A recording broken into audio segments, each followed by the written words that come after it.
അപ്പോൾ ആ PL-15 പിന്നെ പാകിസ്ഥാനിൻ്റെ AIM-120C AMRAAM അത് എയർ ടു മറ്റേ മിസൈൽ തന്നെ 105-120 കിലോമീറ്റർ. അതിനേക്കാളൊക്കെ വലിയ മെച്ചമുള്ള മിസൈലാണ് നമ്മുടെ ഗാണ്ഡീവ. അതിനെയൊക്കെ കൈകാര്യം ചെയ്യുന്ന മിസൈലാണ്. 2024 ഡിസംബറിൽ ഒഡീഷയിൽ ഇതിൻ്റെ ഗ്രൗണ്ട് ലോഞ്ച് നടന്നിരുന്നു. അതിൻ്റെ തുടക്കമാണ്.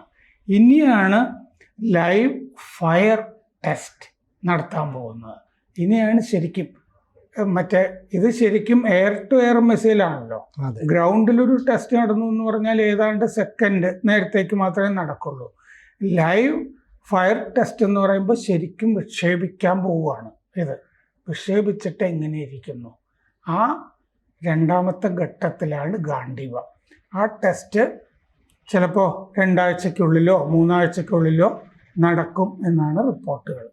ശരിക്കും കൂടുതൽ വാർത്തകളും വിശേഷങ്ങളും നിങ്ങളിലേക്ക് എത്താൻ ABC മലയാളം സബ്സ്ക്രൈബ് ചെയ്യുക, ബെൽ ബട്ടണും അമർത്തുക.